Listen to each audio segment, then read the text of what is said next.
Vamos a hacer la oración.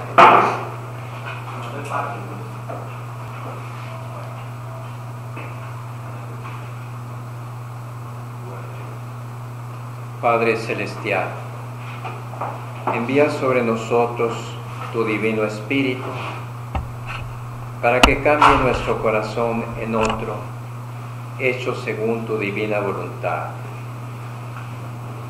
Oh Espíritu Santísimo, ven y llénanos de tus dones, y haz que nuestras costumbres de terrenas pasen a ser celestiales, y no queramos ni pretendamos otra cosa fuera de ti. Oh buen Jesús, envíanos tu Divino Espíritu para que ilumine nuestro entendimiento, a fin de que conozcamos siempre el camino de la verdad y fortalezca nuestra débil voluntad para seguir. Amén.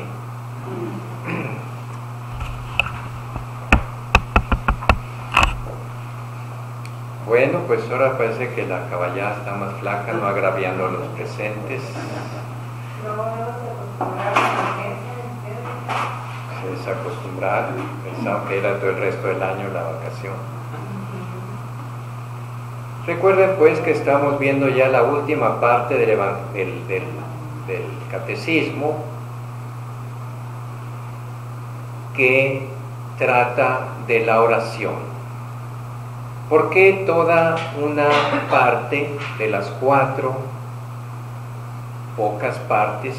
partes, una de ellas, el catecismo, la dedica a la oración?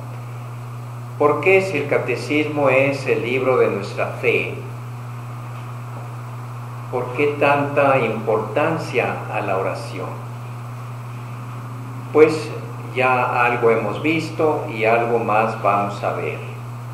La oración es la respiración espiritual del cristiano. La oración nace de la fe en la existencia de Dios,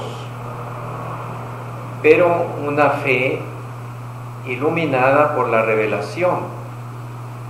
Es decir, no creemos en Dios a la manera de un científico que con la sola luz de la razón llega a la conclusión de que Dios existe, porque en ese caso, aunque sí es un gran descubrimiento, sin embargo no es una captación o aproximación de Dios como infinita bondad, como infinita cercanía a los hombres. O sea, ese Dios de los filósofos y de los científicos, si ahí se queda nada más, es un Dios frío que no nos invita a la relación. También podríamos decir que no es el Dios de las religiones, puesto que aunque han llegado a la conclusión, al descubrimiento de un Dios todopoderoso, sin embargo tienen de él muy diferentes conceptos, nacidos más bien de lo que a ellos se les ocurre, de lo que cada gran maestro de las religiones enseña, porque así lo reflexionó. Para nosotros, Dios es el Dios revelado desde el Antiguo Testamento, desde Abraham, antes de Abraham, y sobre todo es el Dios de Jesucristo, un Dios cercano, un Dios Padre, un Dios que nos ama, un Dios que establece una relación de amor con nosotros, que nos invita a responder al amor infinito que nos tiene con nuestro pobre amor. De allí nace la oración, una fe hecha de amor, una fe hecha de relación, una fe que se convierte en comunicación, como dos personas que se aman, y que por lo tanto desean estar juntas, desean platicar, desean comunicarse. De allí nace la oración cristiana, de esa relación con Dios.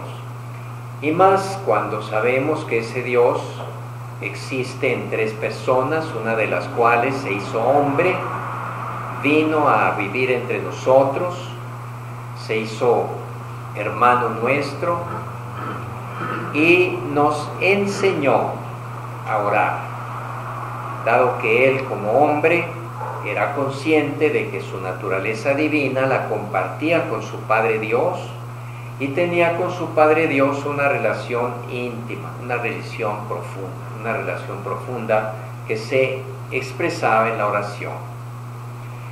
Y ese Dios es también el Espíritu Santo, que nos ha sido dado precisamente para que desde nuestro corazón, donde Él está presente, nos impulse a hablar con Dios, a comunicarnos con Dios.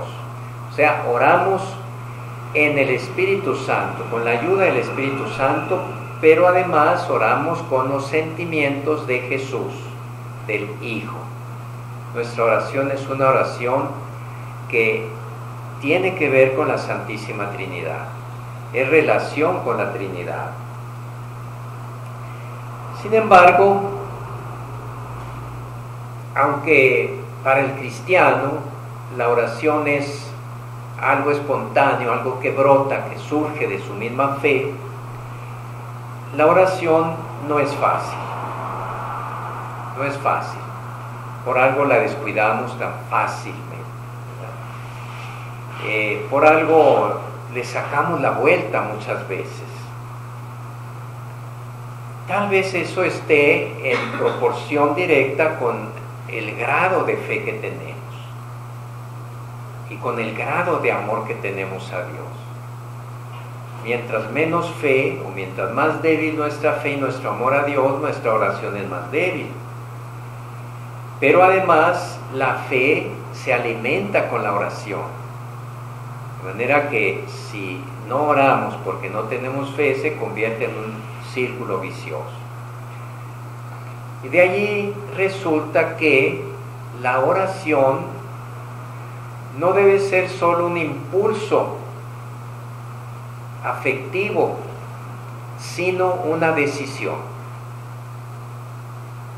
Un movimiento matrimonial que hay muy extendido en todo el mundo es el movimiento matrimonial, precisamente el encuentro matrimonial. Dicen ellos, amar es una decisión. O sea, si reducimos el amor, o tener amor o amar al impulso que tenemos hacia las personas amadas, puede ser que ese impulso, ese afecto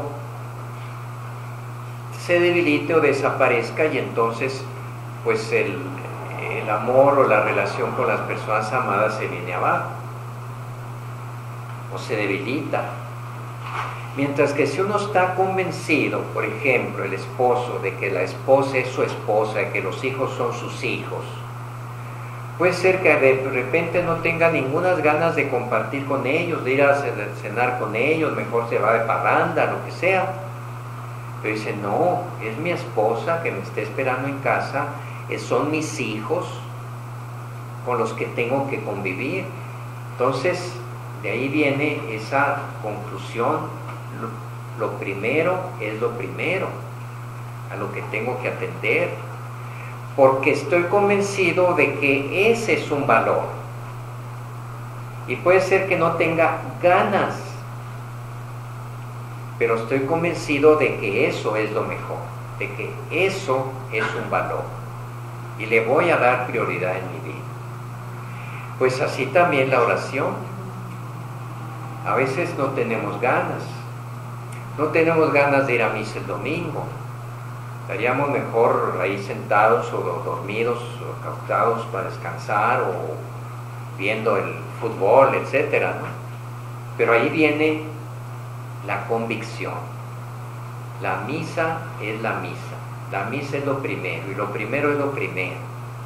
y estoy convencido de eso. Racionalmente también, no nada más me voy a guiar por mi impulso, por mi sentimiento, sino que estoy convencido de que eso es lo mejor y debo hacerlo. Tenga en este momento ganas o no las tenga, ya llegarán las ganas, ya llegará el gusto, pero si por falta de ganas lo dejo, el gusto a lo mejor ya no vuelve. Por eso esta sección, este artículo segundo se llama el combate de la oración. La oración es un combate, una lucha que tenemos que empezar, que librar. Por una parte dice el párrafo 27-25, la oración es un don de la gracia, como lo es la fe. Pero al mismo tiempo, como lo es la fe también, es una respuesta decidida de nuestra parte. La fe es un regalo, la oración es un regalo que Dios nos da, nos atrae con lazos de amor. Pero uno tiene que responder. Y a lo mejor para responder tiene que vencerse, tiene que buscar tiempo, tiene que suprimir otras actividades, ¿verdad? Supone siempre un esfuerzo. La oración supone siempre un esfuerzo. Ay, ahorita lo que quiero es descansar, no pensar en nada, o voy a ponerme a ver una película. He orado este día, o tengo ya mucho sueño, no puedo decir una oración al final del día, antes de acostarme. Es un esfuerzo. Padre, me llamaba a mí la atención un día que estaba en un reportaje que decía que el Papa se levanta a las 4 de la mañana para poder tener tiempo de orar, porque si no todas sus actividades, pues es un esfuerzo ahí. Así es. ¿Y por qué lo hace? Pues a lo mejor no tiene ganas, ¿verdad? A lo mejor lo que tiene ganas es seguir acostado otro ratito, como nos pasa, ¿no? Un ratito. Pero la convicción, ¿verdad? Él sabe que la guía de la iglesia no está en sus manos, está en las manos del Espíritu Santo. Como decía Juan 23, cuando me eligió un papa, yo estaba preocupadísimo, no dormía, ¿qué voy a hacer de papa, de toda la iglesia? Hasta que dije, oye, un momento, si el que va a dirigir la iglesia es el Espíritu Santo, no tú. Ay, entonces se quedaba dormido muy a gusto. Pero entonces tiene que buscar la ayuda del Espíritu Santo. Sí, exactamente. Y eso nos puede pasar a todos, que tenemos que esforzarnos, sacrificarnos. Y no olviden esa comparación con la vida familiar, ¿no? A veces no tenemos ganas de estar con los nuestros, aunque sean muy queridos. No tengo ganas de salir con los niños porque ellos tienen que salir al parque, a la feria, a disfrutar. Pues no tengo ganas, yo voy por Miriam, pero estoy convencido de que debo acompañarlos, si son niños, etc.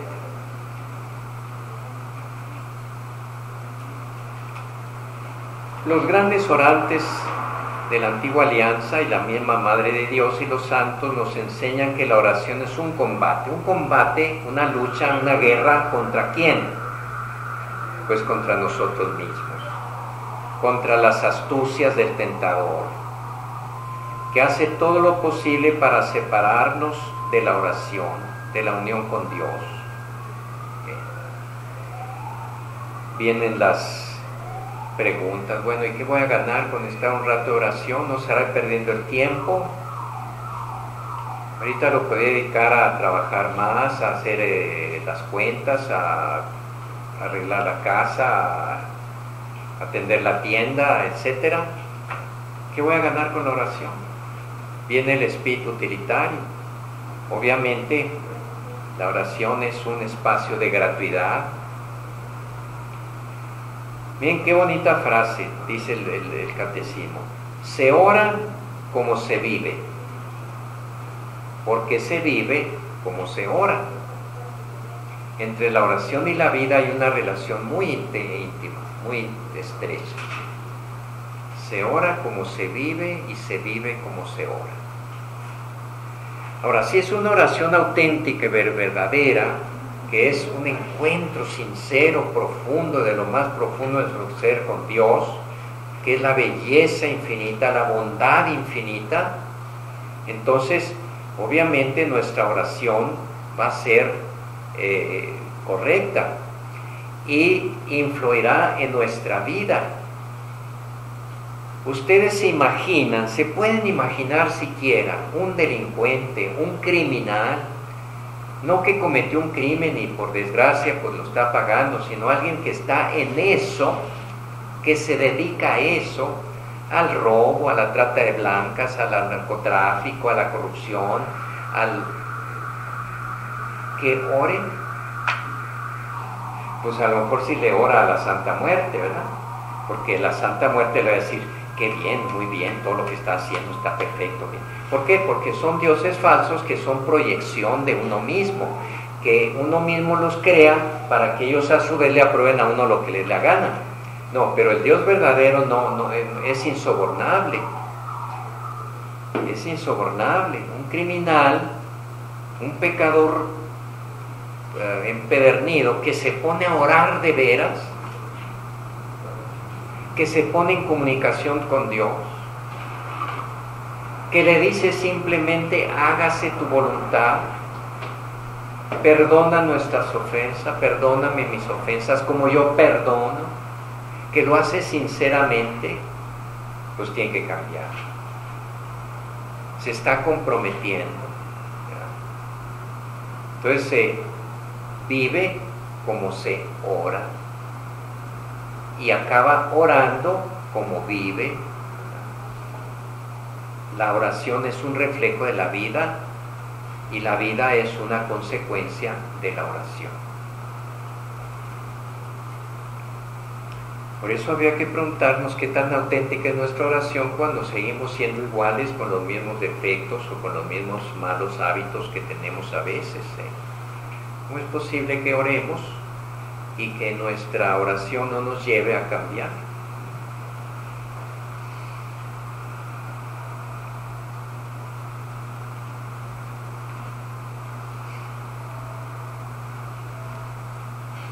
Luego vienen las objeciones a la oración, que son parte de ese combate. En el combate de la oración tenemos que hacer frente nosotros mismos y en torno a nosotros a conceptos erróneos sobre la oración. Unos ven en ella una simple operación psicológica. Claro, pues dirá un psicólogo, usted haga oración, eso le ayuda, lo calma, lo mete en una dimensión.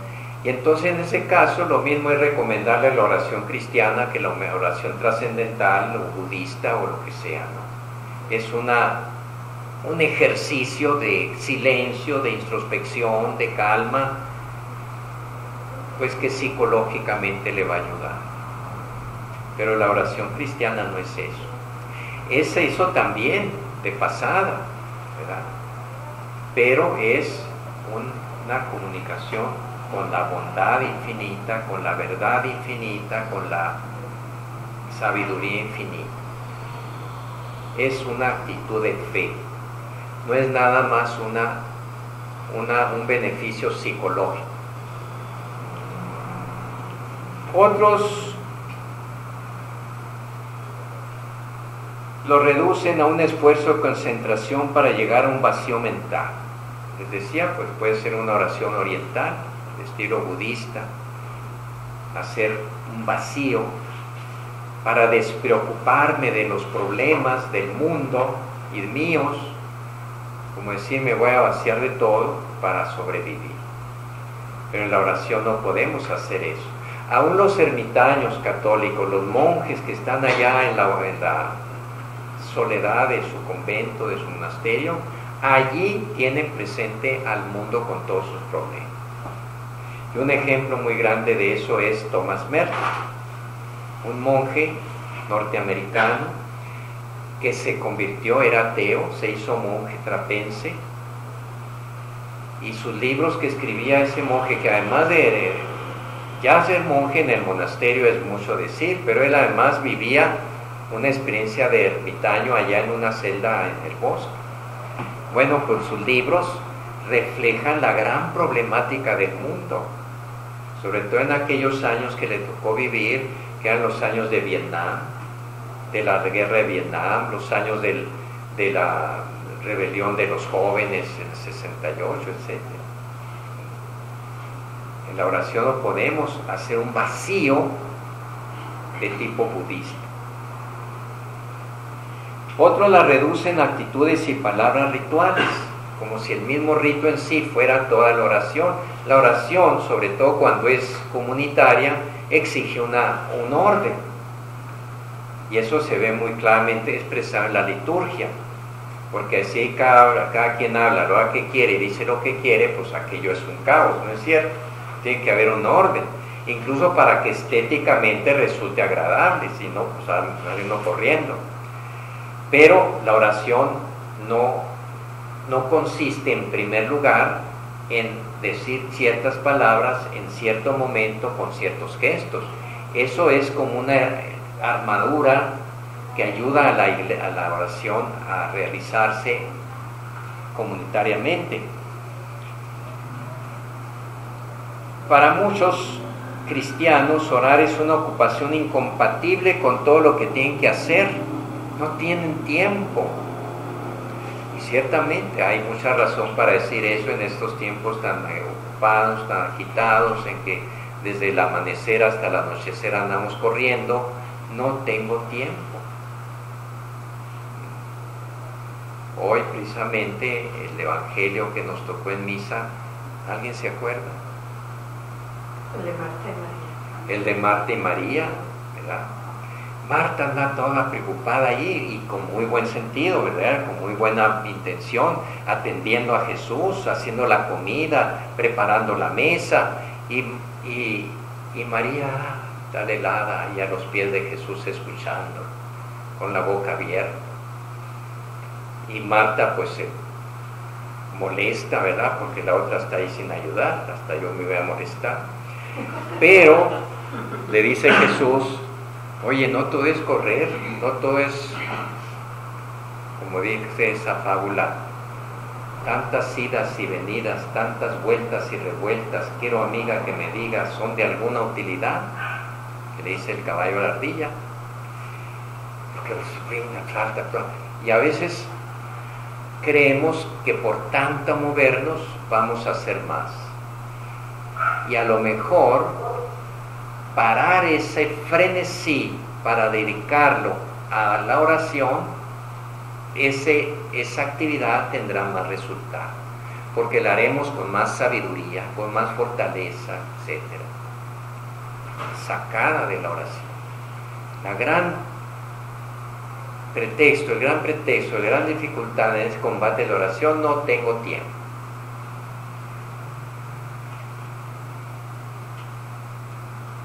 Hay quienes buscan a Dios por medio de la oración, pero se desalientan pronto porque ignoran que la oración viene también del Espíritu Santo y no solo de ellos. No es un ejercicio puramente nuestro, es un don de Dios que hay que buscar, que hay que pedir. Dios es el que nos ayuda a orar.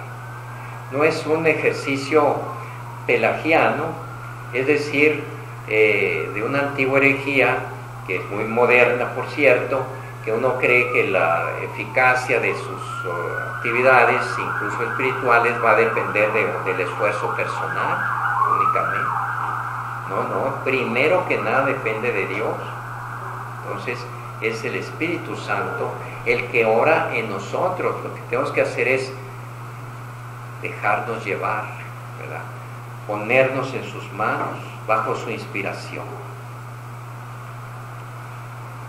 También tenemos que hacer frente a mentalidades de este mundo que nos invaden si no estamos vigilantes. O sea, nos contagia la gente que piensa de otra manera. Por ejemplo, lo verdadero sería solo aquello que se puede verificar por la razón y la ciencia. Yo les digo a veces en misa, cuando estamos en la homilía, digo, si ahorita pasa alguien ahí que no tiene fe por enfrente del templo y dirá, Pues tanta gente que está aquí, ¿qué está haciendo? ¿Qué están repartiendo? Despensas, billetes, conocimiento, a lo mejor van a una gran conferencia que les ayude a vivir mejor. No, entran y no hay nada de eso. En lugar de darles, les quitan ahí cuando pasa la canasta. Así es que esa actitud gratuita, un mundo acostumbrado a lo utilitario, a lo eficiente, a lo que se ve y se toca, que es lo único que vale, no tiene sentido. No tiene sentido la oración. Alguien diría, pues mejor me pongo a leer una novela en ese tiempo, ¿verdad? Voy a ganar más. ¿Qué gano con la oración? Obviamente es una actitud de falta de fe, pero que se nos puede meter a nosotros subrepticiamente, casi sin querer, porque lo único que se valora es lo que se ve y se toca. Es valioso para el mundo solo aquello que produce un rendimiento, que da un rendimiento. La oración, por tanto, es inútil, es improductiva. Es improductiva aparentemente, porque si uno ora buscando primero el reino de Dios y su justicia, este mundo, aún en lo económico, sería más próspero.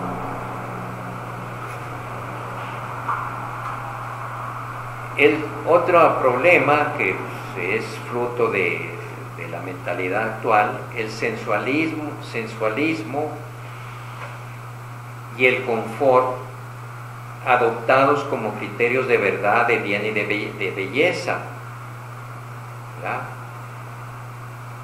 Lo que me hace estar a gusto, una película, sentado en un sillón, tomando una cerveza, es lo que me gusta. ¿Qué voy a hacer orando? Pero dice, pero la oración es amor de la belleza absoluta.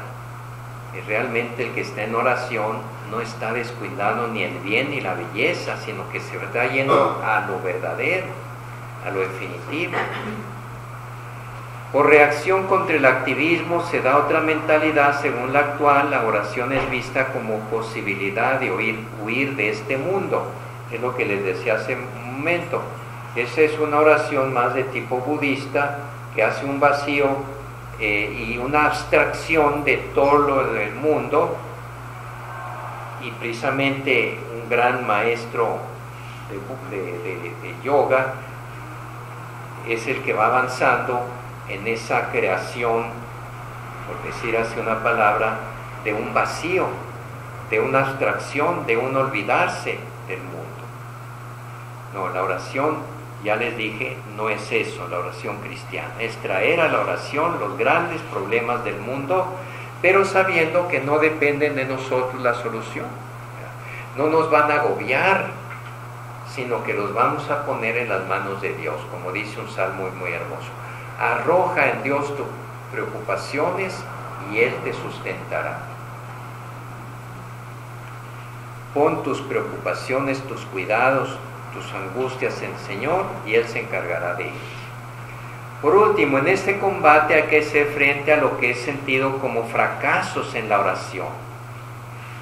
Por ejemplo, el desaliento, la sequedad, la tristeza de no entregarnos al Señor porque tenemos muchos bienes, no solo materiales, sino espirituales.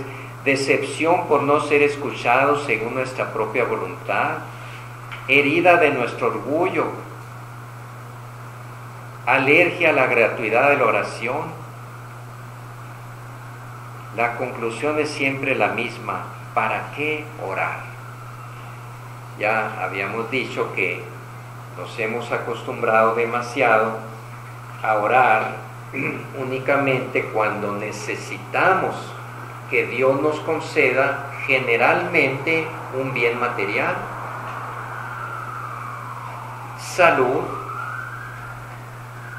trabajo o dinero, o que vuelva tal persona, o que me haga caso, etc. Pero si la oración, como decía al principio, es un encuentro de amor, uno cuando va con una persona porque la ama, simplemente va a estar a gusto con ella, no por lo que ella le pueda dar a uno. Ya me está dando bastante con solo existir. Entonces la oración debe ser en primer lugar alabanza, adoración a Dios por ser Él quien es, no porque lo que me va a dar a mí. Que esa es una oración interesada. Y aunque también se vale, puesto que Jesús en el Padre Nuestro nos enseñó a pedir bienes materiales, sin embargo, la primera parte nos dijo, comiencen dando a Dios su alabanza. Padre nuestro que estás, santificado sea tu nombre. Venga tu reino, hágase tu voluntad. Ya, lo primero que debemos pedir es los intereses de Dios, que se cumplan. Porque finalmente eso será en beneficio nuestro también, pero no los buscamos en primer lugar. Por eso decía Santa Teresa, buscan a Dios, a los consuelos de Dios, y no al Dios de los consuelos. Busco al Dios que me puede sacar de apuros, por eso, porque me saca de apuros, pero no por lo que Él es, ¿verdad? Amor, bondad, infinito. Es necesario pues luchar con humildad, confianza y perseverancia si se quieren vencer estos obstáculos. Y es ahí donde conectamos con lo que decía al principio. Amar, orar, igual que amar, es una decisión. Humildad, confianza y perseverancia.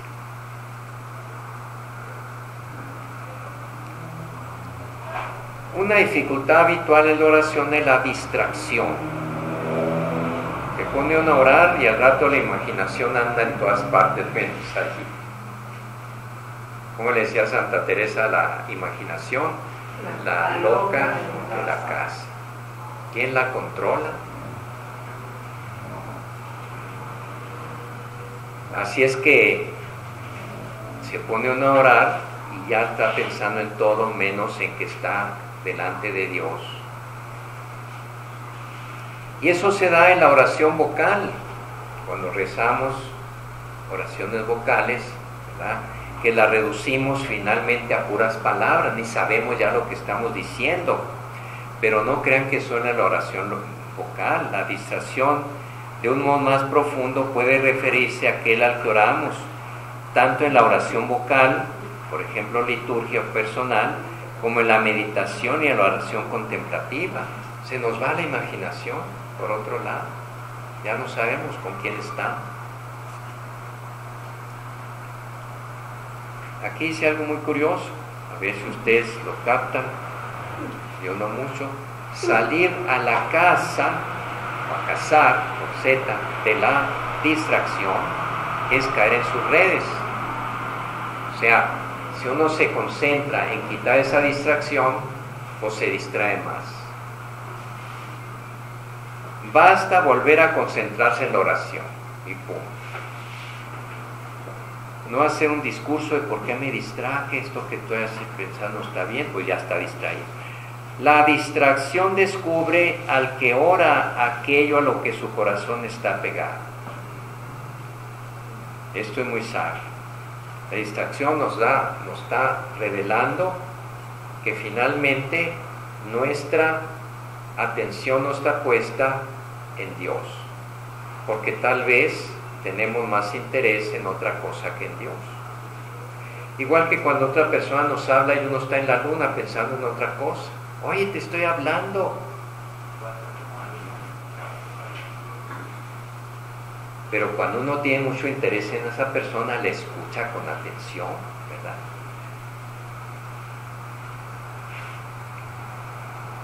Esta humilde toma de conciencia debe empujar al orante a ofrecerse al Señor para ser purificado. O sea, la oración está hecha de humildad. Señor, ayúdame, no puedo solo, me distraigo.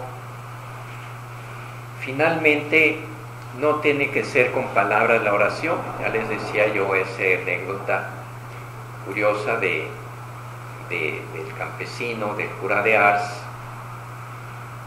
Yo lo miro y él me mira, como dos enamorados que a veces las palabras salen sobrando, están juntos y eso les basta.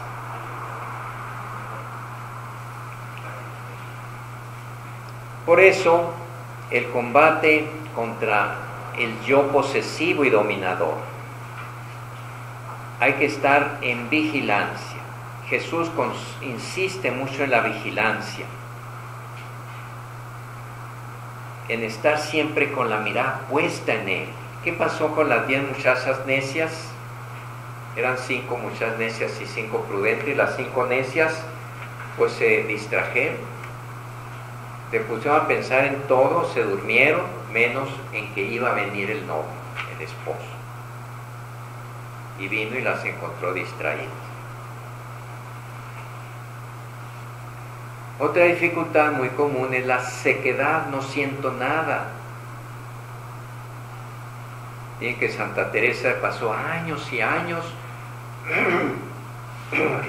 hincada en la capilla ahí con las demás monjas, nomás contándole los clavos de las suelas de la hermana que está enfrente. No le decía nada a la oración.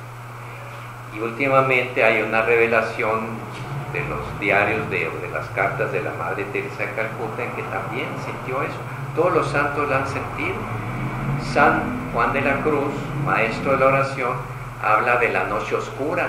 De repente ese Dios al que amamos, al que buscamos, con el que estamos a gusto, paz, se nos desaparece. Viene una especie de noche, de oscuridad respecto a la presencia de Dios. Es como una depresión, ¿verdad?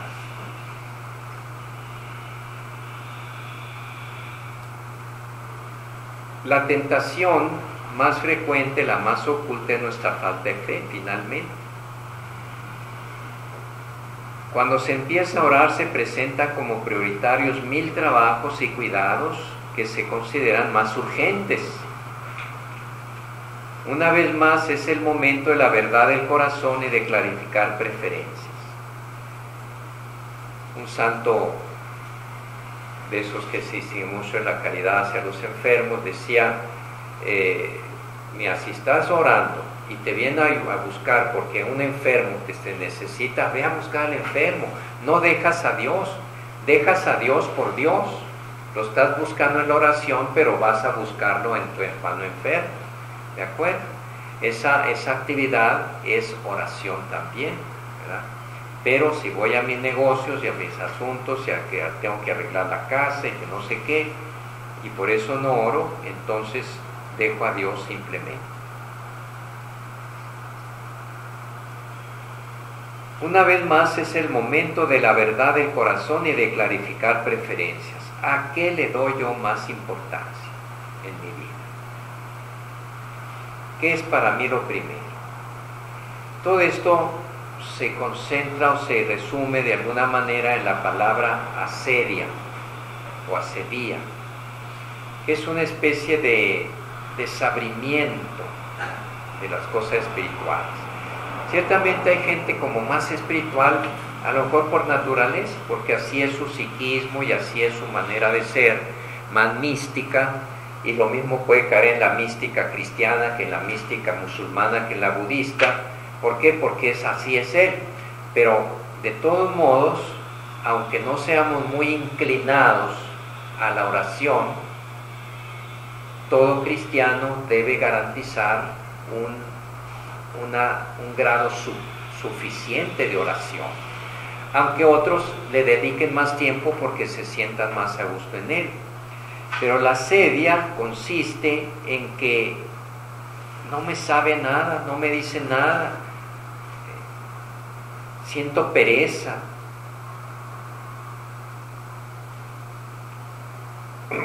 Es lo que decía Jesús a los apóstoles allí en Getsemaní: oren porque el espíritu está pronto, pero la carne es débil, se duerme, se desentiende, la asedia. o asedia, que no es lo mismo que agrura. Hay un autor, un jesuita, el padre Horacio Bo Jorge, que ha escrito mucho sobre el asedio, incluso en internet lo pueden encontrar. Horacio Bo Jorge, la asedia, y ahí explica mucho cuál es el mal de nuestro tiempo. Horacio, ¿qué? Perdón, Bo Jorge, como Jorge, igual que Jorge, pero le pone antes B-O, con B grande, B-O Jorge.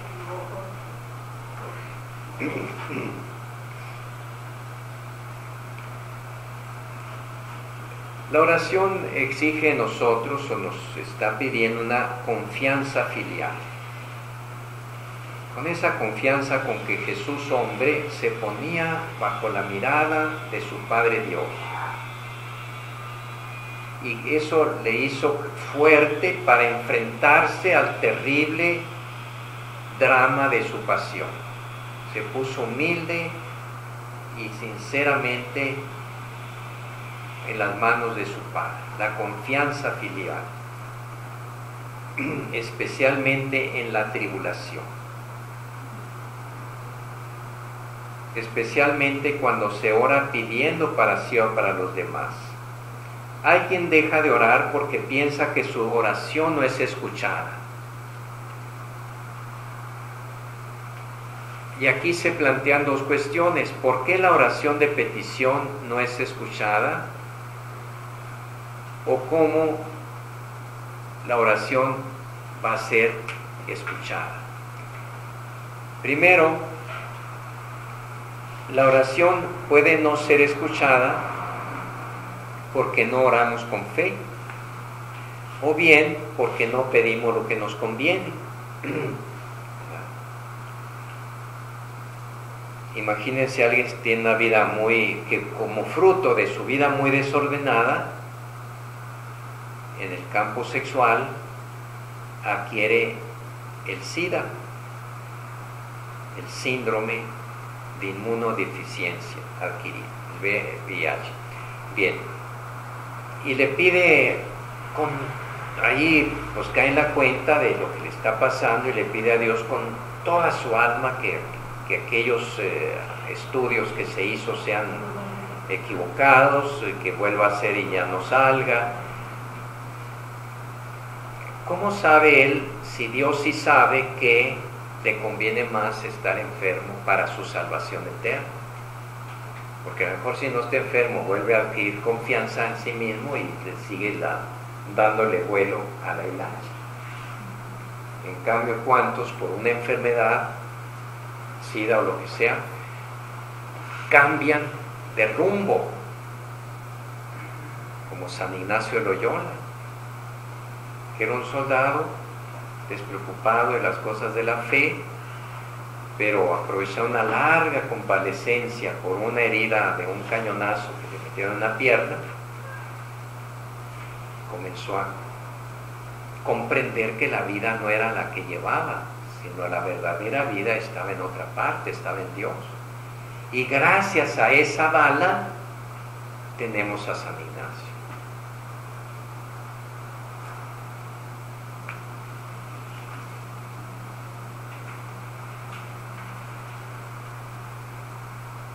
Dice aquí que una observación llamativa: cuando alabamos a Dios o le damos gracias por sus beneficios en general, no estamos preocupados por saber si esta oración le es agradable, o sea, si nos escucha.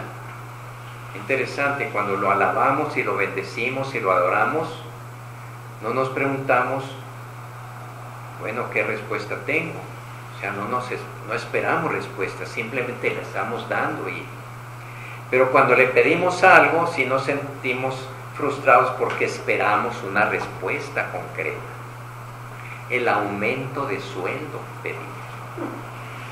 Y como no llegó, entonces nos sentimos frustrados. Estamos convencidos de que nosotros no sabemos pedir como conviene, como dice San Pablo a los Romanos, pedimos a Dios los bienes convenientes. Por eso Jesús nos dice, pidan al Espíritu Santo.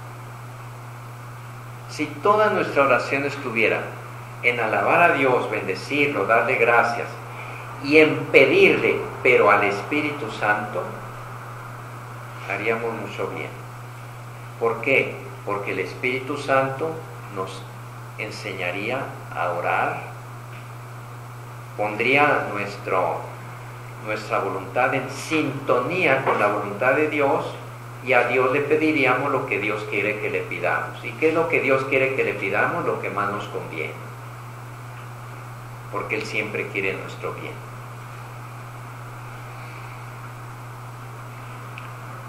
Dice Santiago, ustedes no tienen porque no lo piden, o piden y no reciben porque piden mal, con la intención de malgastarlo en sus pasiones. Si pedimos con un corazón dividido, Dios no puede escucharnos porque Él quiere nuestro bien, nuestra vida.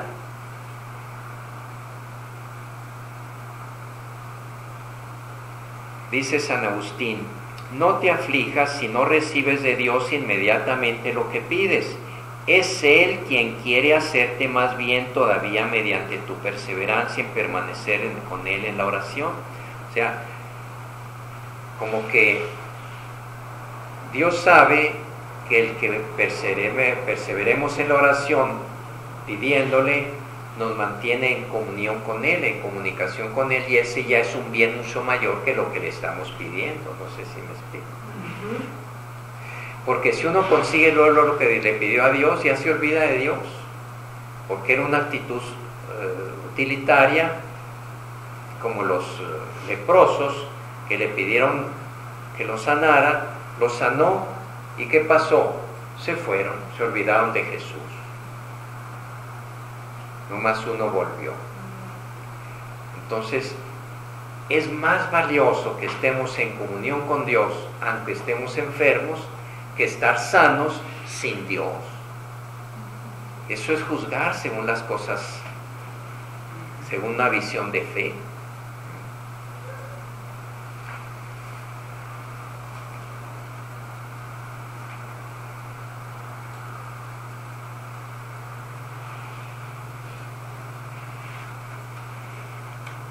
La oración eficaz. La verdadera oración cristiana es cooperación con su providencia y su destino de amor hacia los hombres. Señor, quiero lo que tú quieras. ¿Qué es lo que decimos en el Padre Nuestro? Hágase tu voluntad. Generalmente nuestro Padre Nuestro, aunque lo digamos así correctamente, pero en el fondo estamos diciendo, Señor, hágase mi voluntad. Señor, haz mi voluntad, haz lo que yo quiero.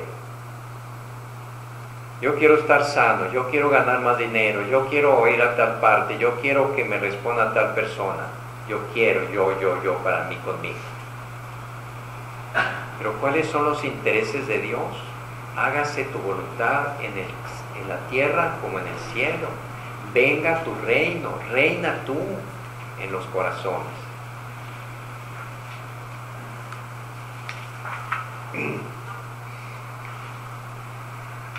En San Pablo esta confianza es audaz, basada en la oración del Espíritu en nosotros y en el amor fiel del Padre que nos ha dado a su Hijo único. La transformación del corazón que ora es la primera respuesta a nuestra petición.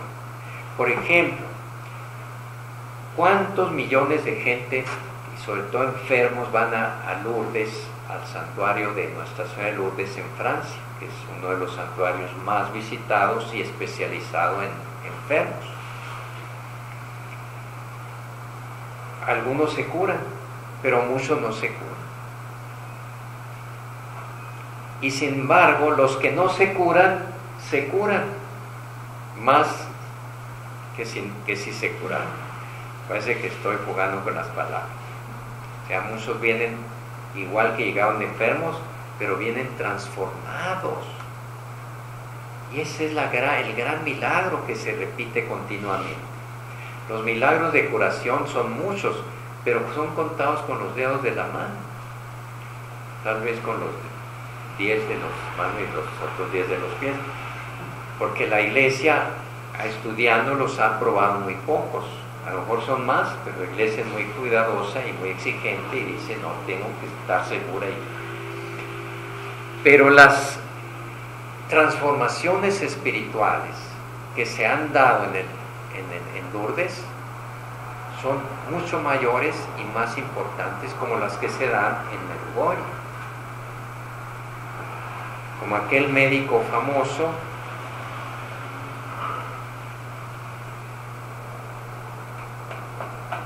Alexis Carrel, premio Nobel de Medicina, allá por principios del siglo XX, que no creía, era ateo,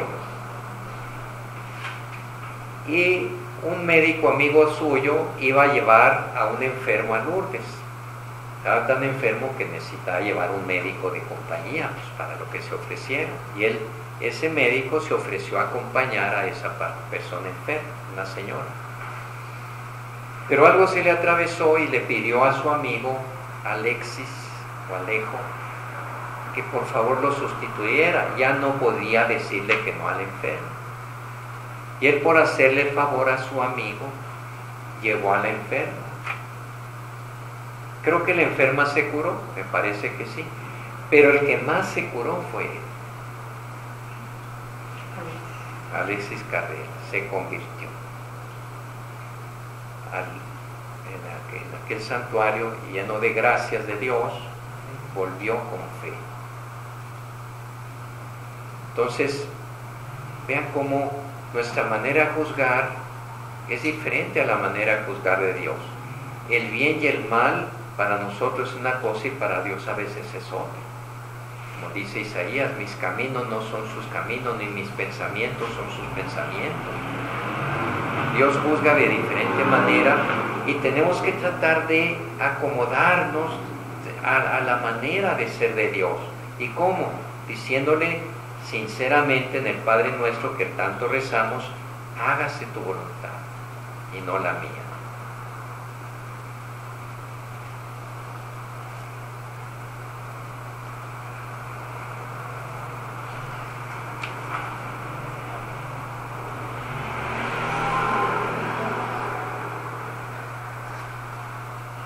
Jesús ora también por nosotros en nuestro lugar y en favor nuestro. Nuestra oración, repito, desde el principio les dije, nuestra oración es la oración de Cristo. Es la oración de Cristo en nosotros. Dejemos orar a Cristo en nosotros, por medio del Espíritu Santo.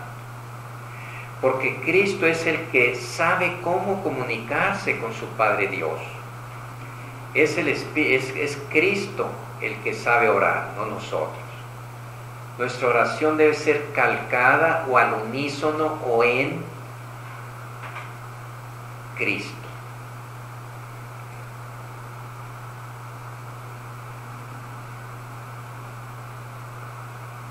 Y Jesús, aún en los momentos más crudos de su existencia, cuando la angustia lo atenazaba, Señor, que pase de mí este cáliz, pero no se haga mi voluntad sino la tuya.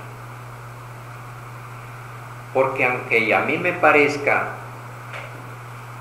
que no está bien para mí esto que va a pasar, como es mi pasión, mi sufrimiento, si tú lo quieres, eso es lo mejor para mí. Hágase tu voluntad y no la mía. ¿Cuántas veces le decimos eso al Señor cuando le pedimos algo en una enfermedad, un accidente, lo que sea? Hágase tu voluntad y no la mía. Claro que el Señor sí sabe que aquello nos va a ir mejor si nos cura que si no nos cura. Él siempre hará lo que nos convenga. Si nuestra oración está resueltamente unida a la de Jesús en la confianza y la audacia filial, o sea, pidan con fe y se les dará, dice. Obtenemos todo lo que pidamos en su nombre, aún más de lo que pedimos. Finalmente, perseverar en la oración, orar constantemente. Dice, este amor abre nuestros corazones a 3 evidencias de la fe luminosa y vivificante. Orar es siempre posible. Es posible incluso en el mercado, en un paseo solitario, cuando vamos manejando, cuando estamos haciendo comida, siempre podemos orar. Orar es una necesidad vital. Si no nos dejamos llevar por el Espíritu, caemos en la esclavitud del pecado. Decía una frase que ya les había yo dicho al principio de este tema, San Alfonso María de Ligorio: quien ora se salva. Quien ora se salva. No más que esa tiene su contrapartida. Quien no ora se condena. Porque ¿cómo se salva uno? Confiando en Dios. ¿Y cómo confía en Dios? Diciéndoselo, aceptando la voluntad de Dios en ese trato con Dios. El que ora se salva, no puede condenarse uno que ora, pero hablando de una oración auténtica, no con los labios. Sí, cuando sale el corazón, aunque sea con una oración aprendida de memoria, no importa, pero que salga el corazón. Eso lo pone uno en conexión con Dios. Lo pone uno bajo el amparo de Dios. Y si muere uno, y Dios no lo va a abandonar. Pero si uno no ora, es decir, no expresa su fe a través de la oración, quiere decir que no tiene fe, porque la fe es oración y la oración es fe. Y el que no tiene fe no se salva. Porque Dios lo machaca y lo condena. No, porque uno no se acerca a donde está la salvación, que es Dios. Uno es el que no se acerca. No Dios es el que lo aleja, no. Oración y vida cristiana son inseparables.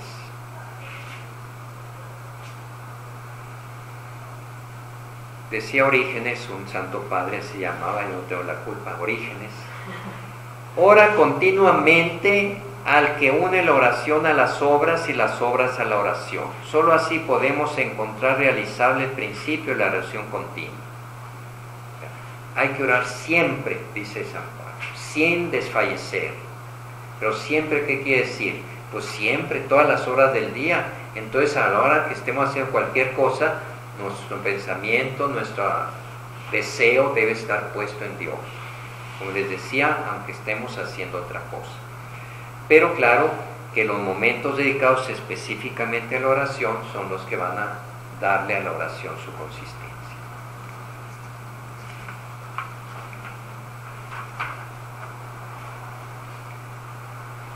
Colorín colorado, y este cuento por hoy se ha acabado.